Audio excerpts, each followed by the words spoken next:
Bonjour à tous et à toutes, on se retrouve pour une nouvelle vidéo, ma première vidéo. Dans cette vidéo, je vais vous expliquer comment CFW Custom Firmware hack votre Nintendo Switch.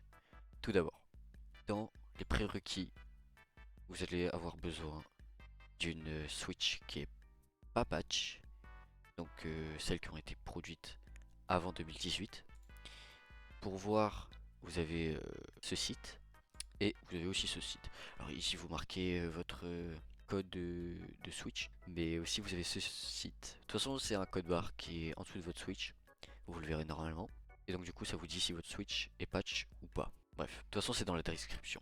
Ensuite, il vous faut, je dirais, minimum une carte micro SD de 64 Go. L'idéal serait 128 ou 256 selon les jeux que vous voulez mettre, mais 64 Go, ça vous dérange pas de désinstaller, réinstaller des jeux. Ça suffira largement. Moi personnellement je vais faire avec une carte micro SD de 64 Go parce que j'ai que ça. Ça suffira amplement. Ensuite, il vous faut aussi un ordinateur, voilà. Et aussi il vous faudra un câble en USB-C si possible en 3.0. Ce sera plus rapide. Alors tout d'abord, je ne suis pas responsable si votre Switch est briqué. Je ne prends aucune responsabilité, il faut juste bien suivre le tuto à la lettre. C'est pas compliqué normalement.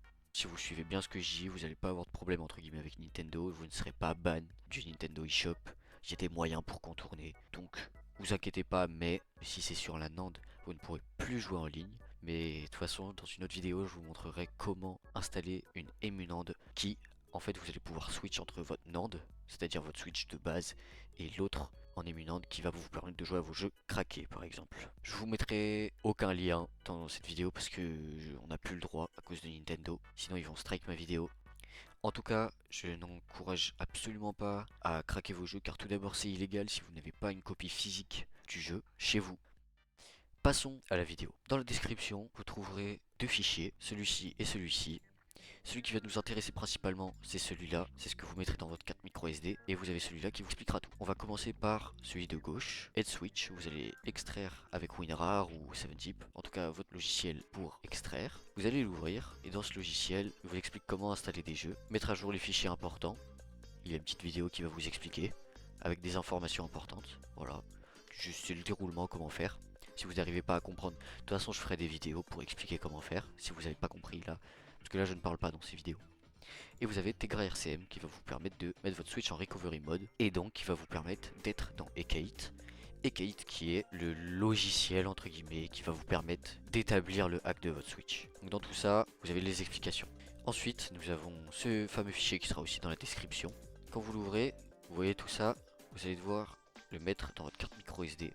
Normalement, votre carte micro SD doit être formatée. Hop. Vous la formatez en exFAT. 128 kilooctets. Vous mettez le nom que vous voulez. Il faut exFAT, c'est important. Ça sera beaucoup plus rapide. Et bref, cette carte micro SD, après l'avoir mis dans votre Switch pour l'instant de base, et vous la ressortez, vous aurez ce fichier Nintendo. C'est important de faire ça. Ensuite, ce que vous allez faire avec ce fichier, hop, dedans je vais vous expliquer ce qu'il y a dedans. Donc il y a Ekate qui va vous permettre de ensuite lancer en RCM, le recovery mode, etc. Puis lancer Ekate. Ensuite, vous avez dans Switch plusieurs homebrew. Ça s'appelle des homebrews, ce sont des applications qui seront implémentées après dans votre Nintendo Switch qui vont vous permettre pour plein de choses. DBI pour installer vos jeux, Daybreak pour retourner, relancer pardon, Atmosphere qui est le firmware qui a été changé. Vous avez Checkpoint pour faire des saves, IO Switch Updater pour mettre à jour votre système, etc. Mettre à jour Atmosphère, les bootloaders, etc. C'est AA Reboot qui vous permet de retourner sur Ekate sans refaire la manipulation qui est pénible un peu, parce que vous allez voir, je vais vous expliquer. Et le reste, vous avez Switch 90 DNS qui va vous permettre du coup de voir si votre DNS que vous avez mis sur votre Wi-Fi, qu'il va falloir mettre, que je vous expliquerai. Vous avez NXTEM Installer qui est pour mettre des fonds d'écran, etc. sur votre Switch, ce qui est très bien. Alors vous avez Atmosphère qui est le custom firmware qui sera sur votre Switch, qu'on installera dans les bootloaders. Du coup c'est ce qui va vous permettre de lancer la 6 NAND, ou soit l'EMU NAND. Ou dans les payloads du coup aussi, enfin bref, je vous expliquerai plus en détail juste après. Donc voilà, vous avez mis votre carte SD dans votre Switch, vous l'avez sorti. Ensuite ce que vous allez faire, vous allez déplacer ces fichiers, vous allez les mettre dans la carte micro SD. Voilà, c'est plutôt rapide normalement. Ensuite, vous allez pouvoir l'éjecter. Hop. Et vous retirez votre carte micro SD. On se retrouve juste après. Alors là, ce que vous allez faire, c'est tout simple. Vous avez deux techniques. Soit vous faites avec le gig. Je vous mettrai le lien si vous voulez une source sûre. Vous voyez ça, si vous regardez bien. Voilà. Il y a des trombones qui va permettre du coup de faire le contact. Parce que notre but à nous, si vous regardez bien, ça va être de faire le contact entre ces deux pins que nous ne voyons pas. Je suis désolé. Et ici, dans la manette, il y a deux pins. Le pin 1 et 10 que nous voulons connecter ensemble. Donc moi je vais pas montrer la technique avec le gig, parce que c'est très simple, très facile d'accès. Et de toute façon c'est pareil qu'avec l'aluminium, c'est juste que c'est beaucoup plus simple. Donc nous avons la technique avec la feuille d'aluminium. Si le focus veut bien se faire, encore une fois. Hop, voilà. Vous prenez ce diamètre un peu de cette feuille d'aluminium. Et ce que vous allez faire, hop, vous allez la replier, bien aplatir. Voilà. Bon, un peu plus droit que ça, pardon, je l'ai très mal fait. Mais bon, ça ira. Bref, vous l'aplatissez, vous la pliez un peu. Et vous allez la mettre ici, dans le Joy-Con. À l'envers, hein, le Joy-Con à l'envers. Et vous allez ensuite être sûr que la partie avec les pins est bien au contact, comme ça.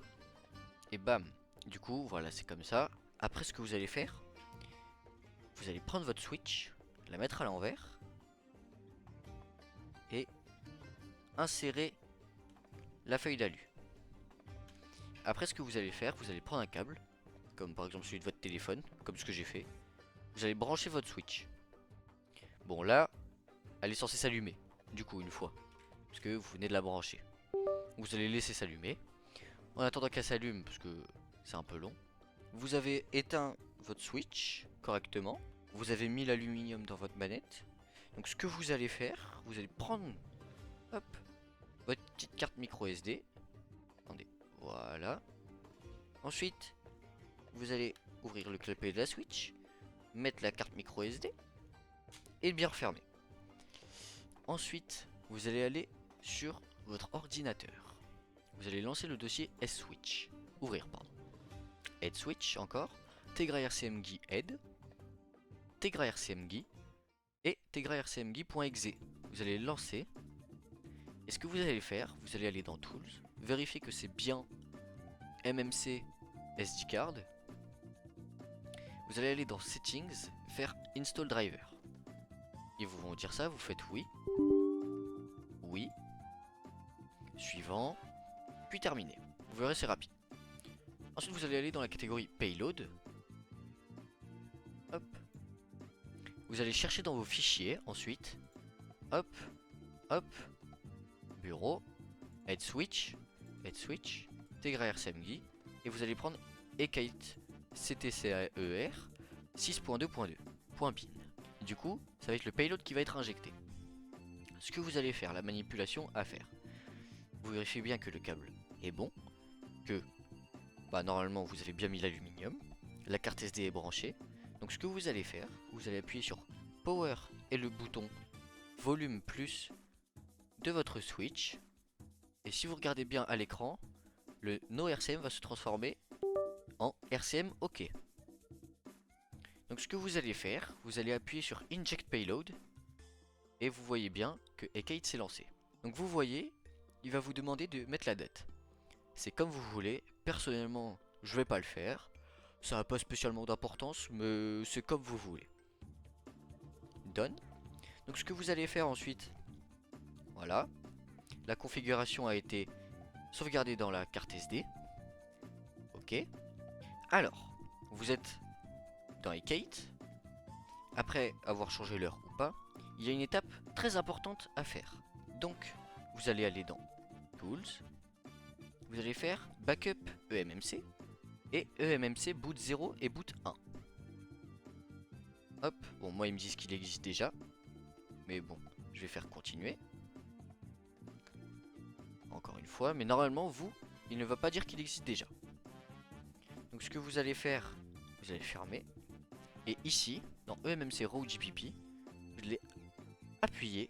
Donc c'est une manipulation qui va prendre un certain temps, car il va tout simplement faire la backup de votre switch, ce qui va vous permettre de, en cas de brique, c'est-à-dire votre console ne sera inutilisable, en cas de brique, elle pourra vous sauver et débriquer votre switch.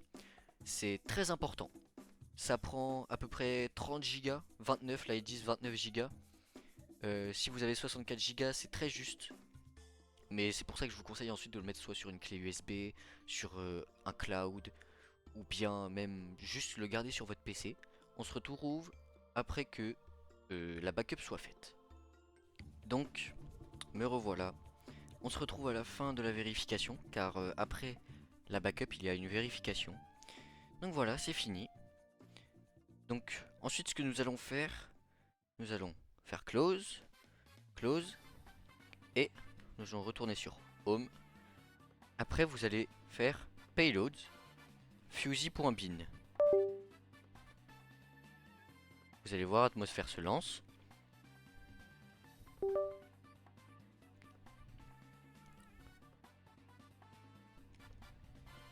Voilà, votre switch est hacké.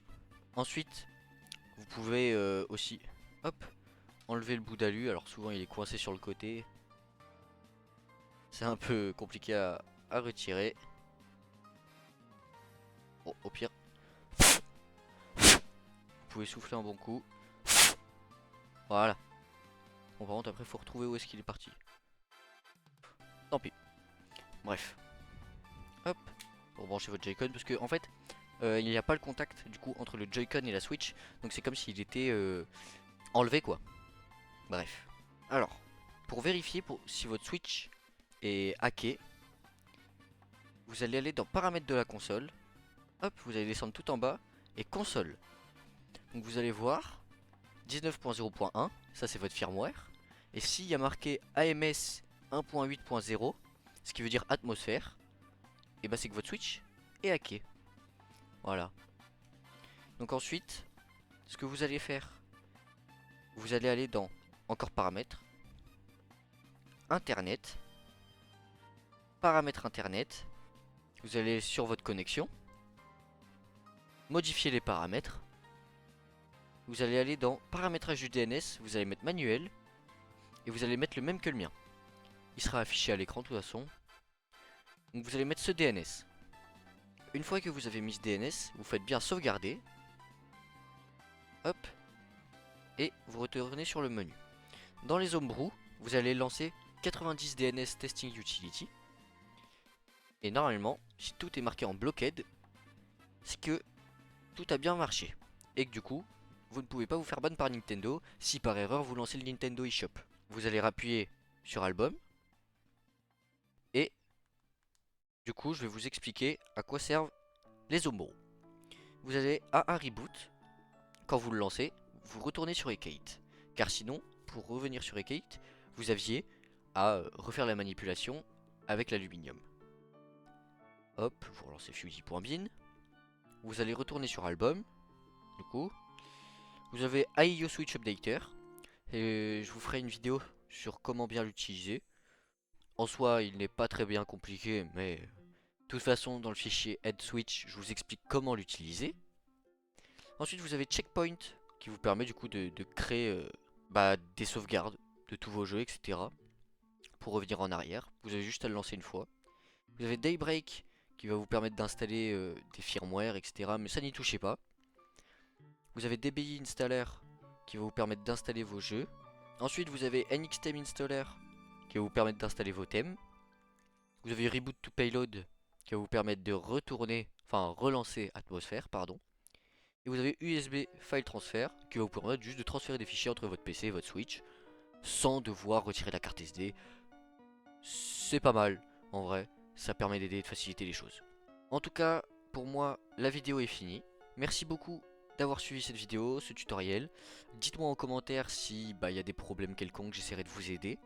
Rejoignez le Discord aussi pour demander de l'aide. Je suis à votre disposition. Merci beaucoup, au revoir et à bientôt pour une prochaine vidéo.